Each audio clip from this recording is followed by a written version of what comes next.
an association to develop. All that's required is that the object be experienced at about the same time that some arousing or threatening event is activating the lateral nucleus.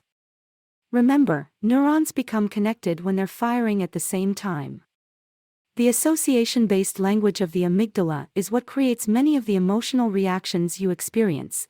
Amygdala-based anxiety is only one example. In the case of anxiety, the lateral nucleus connects sensory information from a situation with the emotion of fear. After this connection has been created, you'll feel anxious whenever the amygdala recognizes similar sensory information. The sights, sounds, or smells associated with the negative event become capable of activating the amygdala's alarm system. The term trigger refers to anything, an event, object, sound, smell, and so on, that activates the amygdala's alarm system as a result of association-based learning. In the example above, dogs become a trigger for anxiety. Triggers are an important aspect of the language of the amygdala. It may seem surprising that any object can become a trigger if it's processed when the amygdala is in an activated state. But amygdala-based anxiety is due to associations, not logic, so triggers need not make logical sense.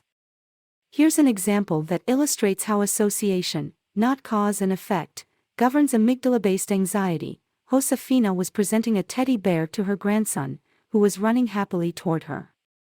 Then he suddenly fell and split his lip open on the driveway. Now he experiences amygdala-based anxiety whenever he sees a teddy bear. Because the perfectly harmless teddy bear was associated with the pain of the injury, the teddy bear became a trigger, leading to a fear of teddy bears. The amygdala's reaction may range from relatively weak to very strong depending on the experience.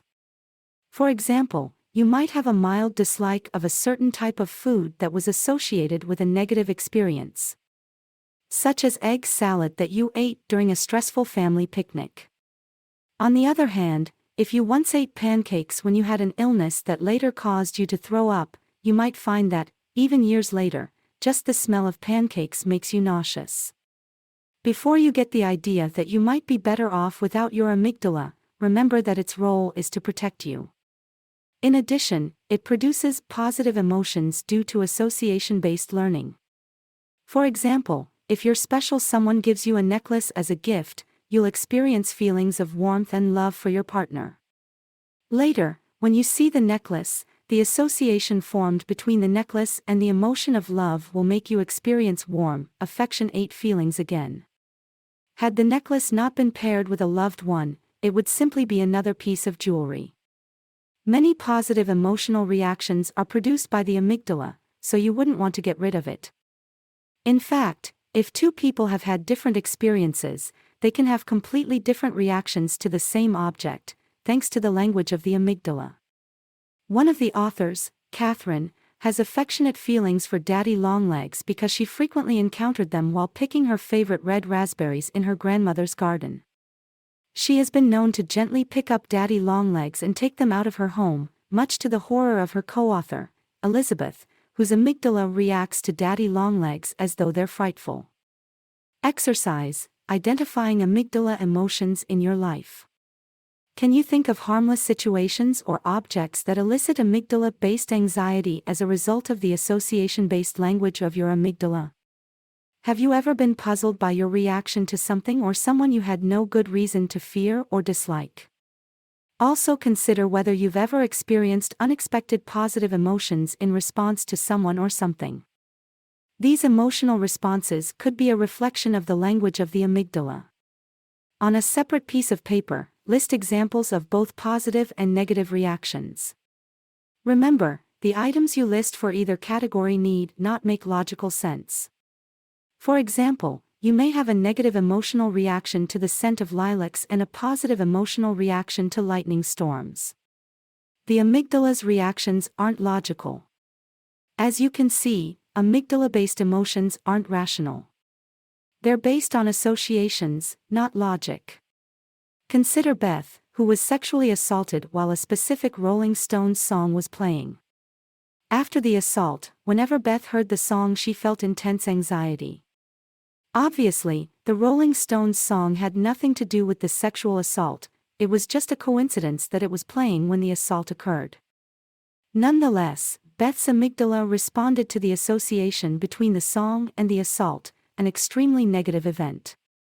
In this way, the amygdala transforms a neutral object or situation into something that creates an emotional reaction. To be more accurate, the object itself isn't transformed, rather, it's processed in a new or different way by the amygdala. People experience the connection the amygdala makes between an object and fear, but they may not recognize or understand the connection. They may feel a strong emotional reaction to an object without realizing that a neural connection has been made or understanding why the emotional reaction is occurring. This lack of awareness is completely normal and extends to all sorts of neural functions. For example, you don't have to be consciously aware of the neural circuits that allow you to read this book, to sit upright, or to breathe. Thank goodness. That kind of awareness would be exhausting. However, for people who suffer with anxiety, having an understanding of the amygdala's significant role in creating fear associations is helpful. It allows you to stop looking for logical explanations and start learning to use the language of the amygdala. We'll use Don, a Vietnam veteran with post-traumatic stress disorder, PTSD, as an example of how having a grasp of the language of the amygdala can be helpful. Don used to experience